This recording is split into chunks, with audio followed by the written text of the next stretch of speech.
channel EHS Talk with Ankush, where I'll explain everything about EHS in layman's language। और जैसे कि मैंने आपको yesterday के वीडियो में बताया था कि मैं OSC के लिए पार्ट 2 लेके आ रहा हूँ, जिसमें मैं OSC में रिलेवेंट जो जो इक्विपमेंट्स और कंपोनेंट हमें ज़रूरत होते हैं उसके बारे में सारी जानकारी आप इस वीडियो के माध्यम से आपको देने की कोशिश करूँगा।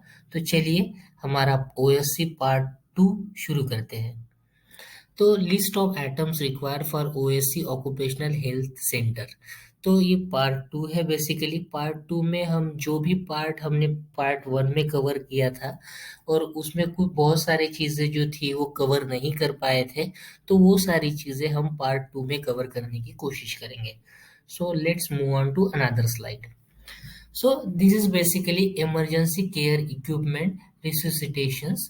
So in this video, in this topic, portable suctions unit, portable oxygen unit, one number you have required for your OSC. Then second, Abu bag you have required.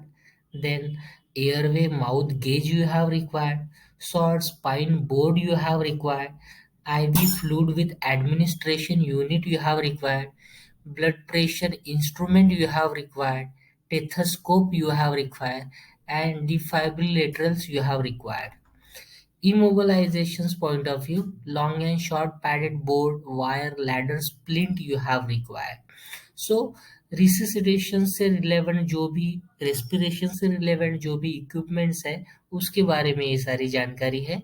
इस तरीके के रेस्पिरेशन से रिलेवेंट इक्विपमेंट्स आपके पास OSC में available होने चाहिए।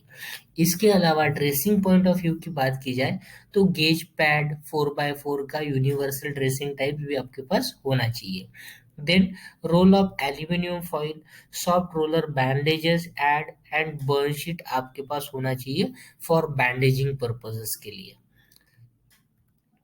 Then emergency care equipments का एक पार्ट 2 है जिसमें हम पॉइजनिंग पॉइंट ऑफ व्यू चीज़ें कवर करने की कोशिश करेंगे, पॉइजनिंग पॉइंट ऑफ व्यू चीज़ें देखेंगे। तो पॉइजनिंग पॉइंट ऑफ व्यू हमारे पास क्या क्या होना चाहिए, अगर किसी को पॉइजनिंग हो जाता है तो कौन सी चीज़ें हमारे ओएससी में अवेलेबल होनी चाहिए, इसको समझने की कोशिश करेंगे। तो एक तो syrup ipecac activated charcoal pre packed doses आपके पास होने चाहिए to absorb the poison in stomach. Then snake bite का किट आपके पास होनी चाहिए। एक स्किन स्नेक बाइट के लिए आजकल एक किट आता है, गन आती है, जिससे आप आर्म्स में लगा के स्नेक ने जो बाइट किया हुआ सब्सटेंस है वो बॉडी में से निकाल सकते हो। देन ड्रिंकिंग वाटर फैसिलिटीज होनी चाहिए। Then emergency medicine as per the requirement and advised by the factory medical officer, ये चीज़ें आपके पास होनी चाहिए। देन मॉर्फिन इंजेक्शंस होने चाहिए, पेथाडिन होने चाहिए, ऑर्थोपिन होने चाहिए और इस तरीके के काफ़ी सारे इंजेक्शंस एंटीडोट्स आपके पास ओएससी में अवेलेबल होनी चाहिए। मेनली फॉर पेन इंजुरीज का, काफ़ी लोगों को इंजुरीज होने के बाद काफ़ी पेन होता है, तो as a painkiller morphine का वगैरह आप इस्तेमाल कर सकते हो। आपने मूवीज में भी इसके बारे में सुना होगा। देन आपके पास एंटीसाइनाइड्स किट होनी चाहिए। तो यहाँ पर हमारा पॉइजनिंग पार्ट जो है वो कवर हो जाता है। अगर आपको इंफॉर्मेशन नहीं समझ में आई तो आप इसका स्क्रीनशॉट लेके एफएमओ से बात करके इसमें एडवाइस ले सकते हैं। Then this is our third column, OSC requirement. तो ओएससी में क्या क्या हमारे पास अवेलेबल होने चाहिए एज पर फैक्ट्री एक्ट 1948, ये उसके बारे में जानकारी है। तो point number 1, glazed sink with the hot and cold water always available होनी चाहिए। पॉइंट नंबर 2 की बात की जाए तो table with the smooth top at least 180 by 104 centimetres का टेबल होनी चाहिए। Then means of sterilising instruments होने चाहिए, कोच होनी चाहिए, 2 बकेट और container with close fitting lids होने चाहिए, हॉट वाटर की कैटल होनी चाहिए आपके पास, 1 बॉटल ऑफ स्पिरिचुअस एमोनिया एक्रोमियस एरोमाइक्रस 120 ml होनी चाहिए। देन 2 मीडियम साइज स्पॉन्ज होनी चाहिए, 2 किडनी ट्रे होनी चाहिए, 4 cakes of toilet preferable antiseptic soaps होनी चाहिए आपके पास हैंड वॉश वगैरह करने के लिए, 2 glass tabular and 2 wine glasses होनी चाहिए, 2 क्लिनिकल थर्मामीटर्स होने चाहिए, 2 टी स्पून होने चाहिए,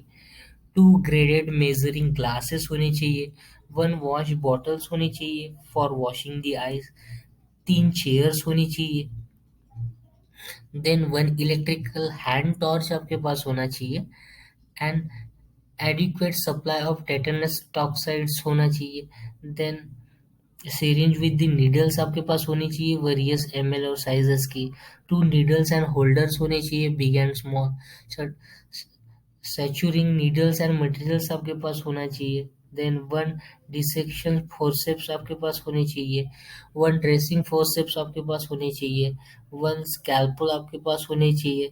टेथोस्कोप आपके पास होनी चाहिए। रबर बैंडेज, प्रेशर बैंडेज आपके पास होना चाहिए। Oxygen cylinder with the necessary attachment आपके ओएससी में अवेलेबल होना चाहिए। ब्लड प्रेशर एपरेटस आपके ओएससी में होना चाहिए। पैटेलर हैमर आपके पास होने चाहिए। 1 स्टमक वॉश सेट आपके पास होना चाहिए। देन 8 प्लेन वुडन स्प्लिंट आपके पास होना चाहिए डिफरेंट डिफरेंट वेरियस साइजेस की। तो मोस्ट ऑफ द चीज़ें जो है मैंने फास्ट में काफ़ी स्पीड में कवर की है। काफ़ी सारी चीज़ें आपके हो सकता है कि समझ में ना आई हो, तो आप इस वीडियो का इस स्लाइड्स का स्क्रीनशॉट लेके चीज़ों को इवैल्यूएट कर सकते हैं। सो हमारा पार्ट 2 जो है ओएससी के रिगार्डिंग वो यही समाप्त होता है। आई होप कि आपको ये वीडियो पसंद आया होगा। अगर पसंद आया तो वीडियो को शेयर, लाइक और सब्सक्राइब कर दीजिएगा, और जिनको इस बारे में जानकारी चाहिए उनके साथ आप शेयर भी कर सकते हो। तो चलिए मिलते हैं दोस्तों नेक्स्ट वीडियो में। Till then bye bye.